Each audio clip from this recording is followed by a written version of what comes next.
Isatti hirkatee yoom sodaadhe beeka. Maqaa Abbaa, kan Ilmaa, kan Hafuura Qulqulluu, Waaqa tokkoon ni amanna. Amiin. Kabajamoota jaalatamoota maatiiwwan Waaqayyoo, Waaqayyoon kan jaalattan, Waaqayyoo isiniin kan jaalatu hordoftoonni chaanaalii keenyaa. Yeroo santuubii biyya keenya Itoophiyaa biyya keenya alammoo biyyoota garaagaraatti argamtan akkam jirtu, akkam yoo nageessanii akkamiin turtanii. Guyyaa har'aatiin kan nu ga'e Waaqni keenya galanni ulfini teessoo isaa Aariyaam irratti saafaa ta'u. Maqaan haadha keenya qulqulleettiin biroo mara maqaan ishee ergamoonni Waaqayyoo maqaan isaanii kan galatooman kan ulfaatan nuuf haa ta'anii. Gaa guyyaa har'aa kana kutaa 41ffaa kan laallu የአባቴን አስከሬን ያገኘሁት ልጅ yookiin immoo reenfa abbaa koo mucaan argadhee kan jedhu kutaa 41ffaa ganama qabamu tooftaa ittiin hafuura hamaa mo'annu kan laalaa jirru. Kana jechuun የአባቴን አስከሬን ያገኘሁት ልጅ ስትል reenfa abbaa koo mucaa argadhee yeroo jedhu Mo'aab jetteeni jedha. Mo'aab jetteeni jedha. Kana jechuun haa ta'u malee uummanni Waaqayyoo amalli isaanii dabiinsaatiin Waaqayyoo isaanii eeguu fi arguu irraa kan argamu eebba beekuudhaaf hubachuudhaaf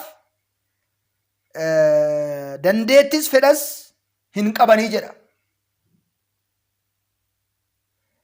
Inni kunis immoo yeroo isaan irrachaa dhufutti jireenya isaanii keessatti deemsi isaanii guddummaan isaanii keessatti hafuura naannessaatiin qabamaniiru jedha.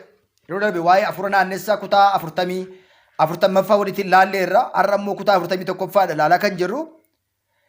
Hafuurri naannessaa kun kan isaanii taphate ofirraati kan qaban namoonni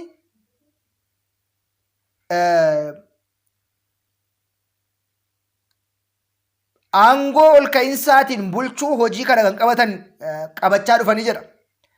Haa ta'u malee Akiyaab erga du'eetiin booda garuu Mo'aab Israa'el irratti daban yookiin immoo jal'atanii jedha.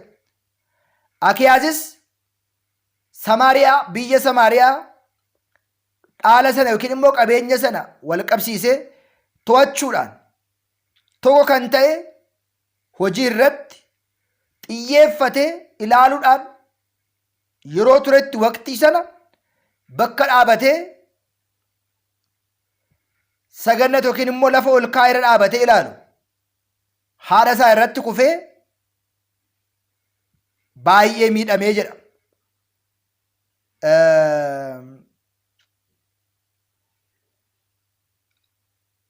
በመሆኑም አክያብ ከሞተ በኋላ ሞዓብ በእስራኤል ላይ አመፀ። አክያዝም በሰማሪያ ይዞታውን በመነጽር እየተቆጣጠረ አንድ የሆነው የስፍራ ላይ አተኩሮ እየተመለከተ በነበረበት ወቅት ላይ ከቆመበት የማመልከቻ ሰገነት ላይ ወርቆ ክፉኛ ተጎዳ። ለፈ ኦልካ በሰገነት ከኝን ወልተጂ ጉዳ ሞቶሌን ደርበን ከኒሳን ኦልካኒ ናኖት ላለን irraa kufee gara malee miidhamee jedha.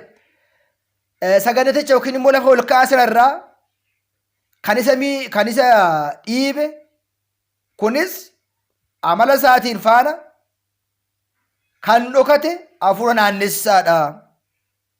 Hafuurri kunis hubachuu nama hin dirqisiisu yookiin immoo nama rakkisuu jedha. Kanaatiin booda baay'ee dhibamuudhaan tajaajiltoonni isaa yeroo deeman dhibee kanarraati akka fayyuudhaaf Aqaarooniin Waaqa Bu'eel Zaabeeliin naaf gaafadhaa jedhee jedha. Hafuurri naannessaa kana jechuun isa kanadha. Egaa Akiyaaz baay'ee guddaa nama baay'ee guddaadha. Israa'el keessatti immoo nama jiru jedhamee nama cimaa mootiidha. Baay'ees kan beekamedha jedha.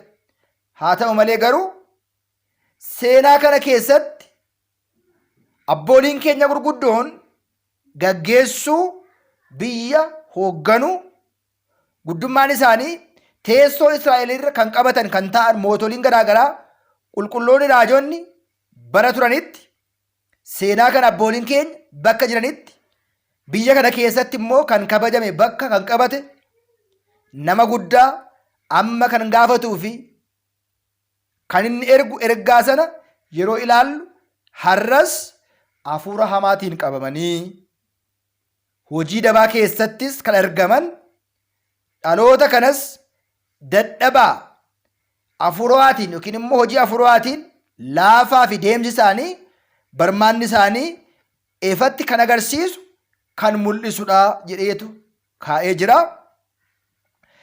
Kallattii biraatiin immoo guddummaan isaatiif mataa isaatiif malee xiqqoo ta'uun hubachiisuudhaaf namni xiqqoo sun odeeffannoo hin argatu. Guddummaa keessatti eebba Waaqayyoo mooticha qofaa otoo hin ta'in dhaloonnis hafuura naannessaa kana keessatti bu'anii waan jiraniidhaaf arguu hin dandeenye jedha. Kan ilaallatu qaama ilaallatu hundumaan kan hubatu hunduu gaarii kan ta'e bifa gaarii kan qabu jireenya isaa keessatti hin mul'annee jedha. Inni itti aanu የአዙሪት አምላክ ቡኤል ዛቡኤል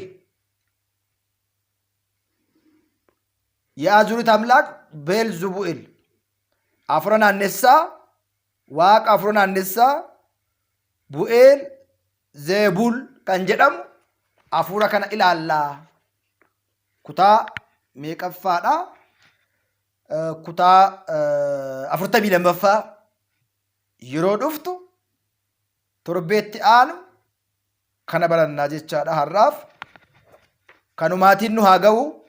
Kutaan 42ffaa afura naannessaa waaqa afura naannessaa bu'eel zaabul kan jedhu waliitiin ni ilaallaa kan nu barsiise kan nu gorse Waaqayyoon galannii fi ulfinni teessoo isaa irratti saafaa ta'u. Hunduma keenya Waaqayyoon nu haa eebbisu. Hunduma keenya Waaqayyoon nu haa eegu. Nageenyi isaa hunda keenya duukaa haa ta'u. Baradhaa waliif dabarsaa. Sagalee kana dhaggeeffadhaa.